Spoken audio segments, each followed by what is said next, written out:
Hello, I wanted to do a follow-up video to the Norin deck tech video I did before. This one I wanted to sort of talk about the sideboard, the cards that don't quite make the cut, or the ones that did at one point, but I've since cut them, and so I wanted to explain my reasoning behind that.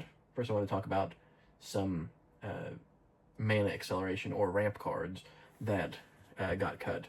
First one is a Curse of Opulence. It's a 1 mana enchantment curse, and whenever the curse player is attacked, then you create a gold token, and then each opponent attacking that player does the same, so it's incentivizing your opponents to be attacking, the cursed player, and you get to continue to reap benefits from it. One of the reasons why this one got cut is, it costs 1 mana, same as the commander, and usually playing Norin on the first turn is a strong play. Now, I do have some other 1-drop cards in the deck, things like Soul Ring, which, if you're going to play Soul Ring turn 1, you can. Although I really don't always. If I have a Soul Ring in my hand right away, unless I can explode really quickly with like a turn 2 Perforos or something, I'm probably not going to play Soul Ring turn 1. It just paints too big of a target on your head. And things like Vandal Blast, you're not going to be playing Vandal Blast turn 1 unless you want to, hit somebody else's Soul Ring that they played on turn 1. That's always kind of fun. But typically, my first turn play is going to be Norin. Like Skull Clamp, Goblin Welder, those are both cards I can play on turn 1, but I'm not really running any other 1-drop cards that would compete for Norin. And you don't have to play Curse of Opulence turn 1 either way. But with that one, I'm getting 1 treasure whenever I attack. And I can just use Guild Artisan for 2, and then I get 2 treasure tokens whenever I attack. And, I may stand to gain more with Curse of Opulence. Again, this is one of those cards that could go back in, but right now I just don't have it in. Same thing with Sword of the Animus. That was a card that was in the deck for a while because Norin, you could always attack with it. Pay 2, equip to Norin, he attacks, you get a land, Norin leaves, so you have to keep paying 2 every turn. It wasn't the most elegant solution, and fortunately there's been more options for red ramp, and even more so in recent sets. Things like Generous Plunderer can just generate incremental mana ramp. So Sword of the Animus went away after a while. Mana Guys is another one. It's a really good card. I think it has a lot of potential in a lot of decks. I think it's honestly underplayed in general. But this deck has a pretty low mana curve. I'm not really ramping into many big spells. And so, I don't know, I could very easily see making room for it. It's a really good card. I just don't have it in right now.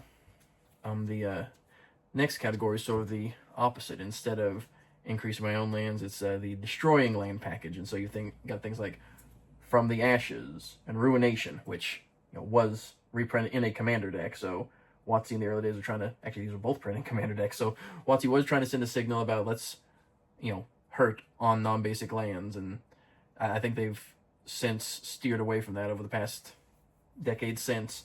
But there was a time at one point where mass land destruction was put in precons, and now you run stuff like this, and they automatically put you in bracket 4. So it just goes to show you how things have changed.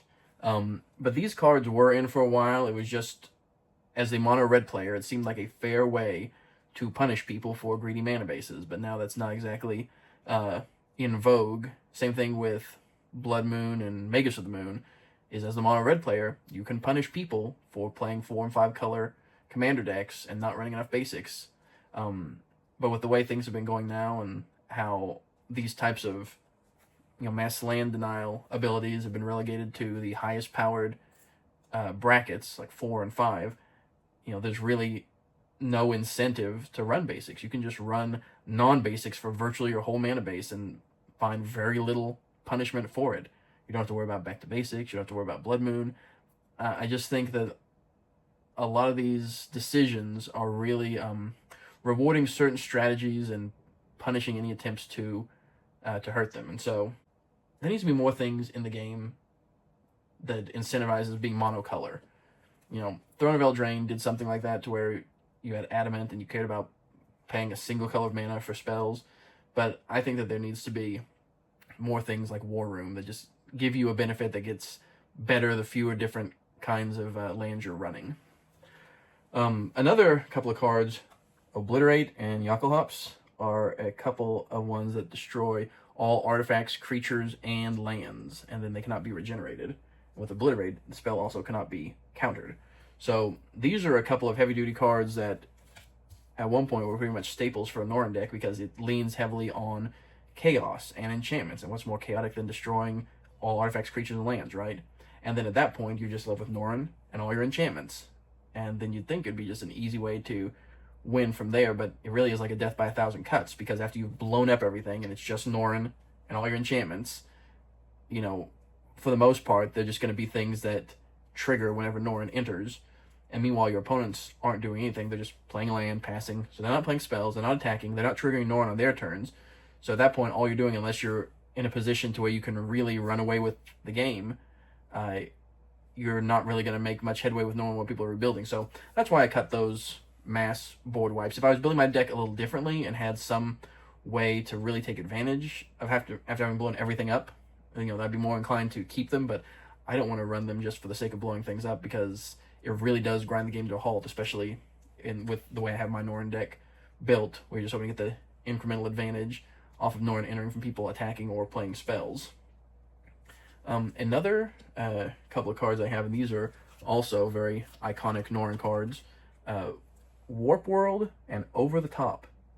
So Warp World is just a classic Norn card, and this is one I'm kind of sad to not be playing. It is a very chaotic card, and I've gotten enough groans from people not wanting to count all their permanents and then revealing things off the top, and it just makes it's just one of those cards that takes a long time to resolve. And so for that reason, I've sort of cut it. Over the Top is a little better because you're not shuffling everything in.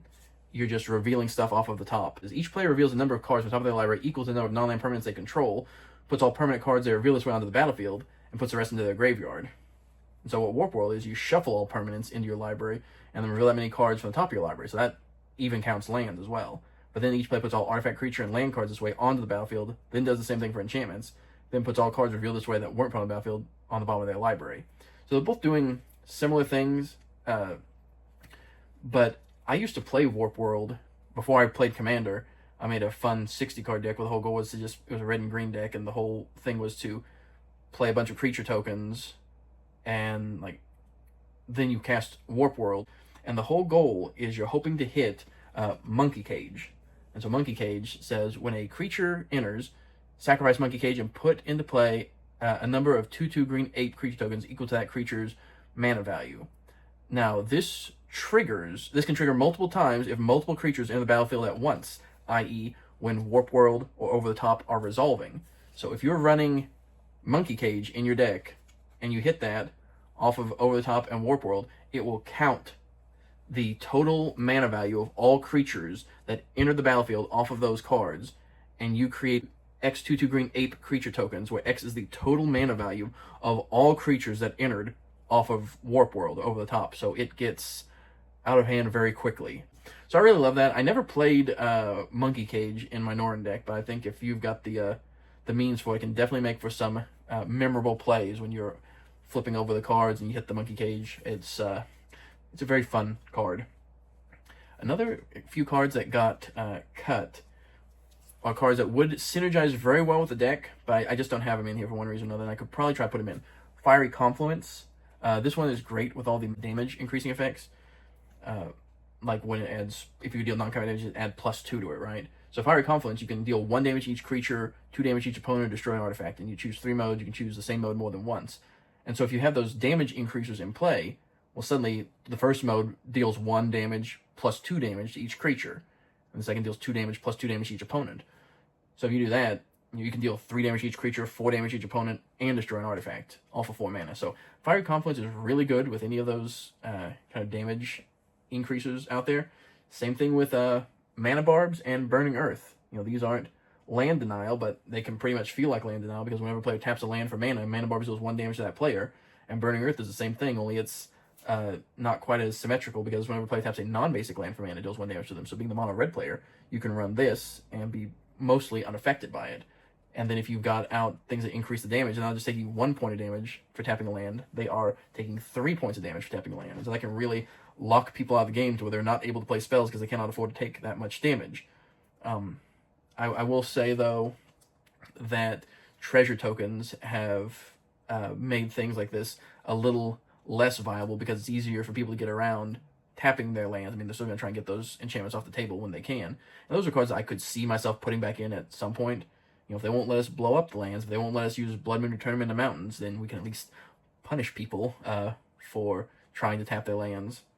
And speaking of land removal, Shivan Harvest, I think, is a card that does not get nearly enough love. It is repeatable spot removal for lands, non-basic lands specifically. And it's also a sack outlet. So you just pay 2 mana, sacrifice a creature, destroy a non-basic land. It does a whole lot of utility just as a rattlesnake thing. It's just a threat there for your opponents. If they come after your guys, it's like, well, I'm going to sacrifice in response and destroy your best land. And with so many mirror tokens I'm creating, one of the things that you often find yourself is, what do you do with them when they're sitting there, right? And there's always a threat of activation with the Shivan Harvest. So yeah, that's another one I would like. And probably the elephant in the room, people saying, well, why aren't you playing Jeska's Will? And I probably should. It is that good of a card, but when I realized how few red game changers there were, or colorless game changers there were that I actually wanted to run in Norn the Wary, I just said, I could run Jeska's Will, but I'm just not going to. I mean, I still don't consider this deck a 2. I still consider it a 3. I'm just not running any game changers. But I won't deny the power. Jeska's Will is an incredibly powerful card. Busted. I have played with it in the past and had amazing games where I was able to cast it, and then with the mana and the card draw, I was able to play a Soul Ring off it, and then that Soul Ring was able to lead into a Purphoros and a Torbrand. So then Norn comes in at the end of turn after having done all of that off of a Jeska's Will, and now each opponent is taking 4 damage at the end of every turn. Boom, 4 damage in the next person's turn. So yeah, Jeska's Will definitely deserves to be a game changer. And then the last category I have here is the damage doublers and damage triplers. Fiery Emancipation and City on Fire. These are cards that were both in the deck at one point, and again, I love them with Prisoner's Dilemma. It's very expensive when most of your damage dealing effects are only dealing 1 damage at a time. These ones I figured just were not worth the cost. For 6 and 8 mana, I can do better. If I had more cards in there that were dealing higher amounts of base damage, I could see putting them back in. I just don't want to have them sitting in my hand when they're not going to be making as big of an impact as they could otherwise. And the 2 cards that were the closest, and were in there up until very recently, is this Solifem Mayhem Dominus and the Roller Crusher Ride. And these ones are both doubling the non-combat damage, and they only cost 3 and 4 mana respectively. And so I thought, well, for doubling the damage, that's turning 1 into 2. That's not terrible. That's not a terrible rate, and it still would be very impactful with something like Prisoner's Dilemma, which is already dealing a lot of damage. And so being able to turn 4 damage into 8 damage is, it's not nothing. But I ended up cutting them, and I might bring them back at some point, maybe. But for right now, I'm pretty happy with my Norn deck the way it is. If I were to cut something for any of those cards, I would probably start with, as I said, Pandemonium, because it always gets used against me. Embrace the Unknown. It's a new card. I'm still testing it out. If I'm not happy with it, one of these other cards might replace it. And then things like Panharmonicon, as I said, it's another doubler effect. So if I'm taking out one doubler to put in another doubler, that does something else. But I don't know. I don't know if I'm going to cut them. Mirage Mirror is another kind of in the same camp to where it doesn't really do a lot on its own, but when paired with other powerful cards, it can just copy those. And I don't know, that's really all I've got as far as it goes. Maybe Ruby Medallion, possibly. But it is really efficient, really helps you, especially with the lower curve I have for the deck. I'm able to play multiple spells a turn more quickly. But yeah, like I said, most of the cards I'm very happy with in the deck and couldn't see cutting them. These are cards that just didn't quite make the cut.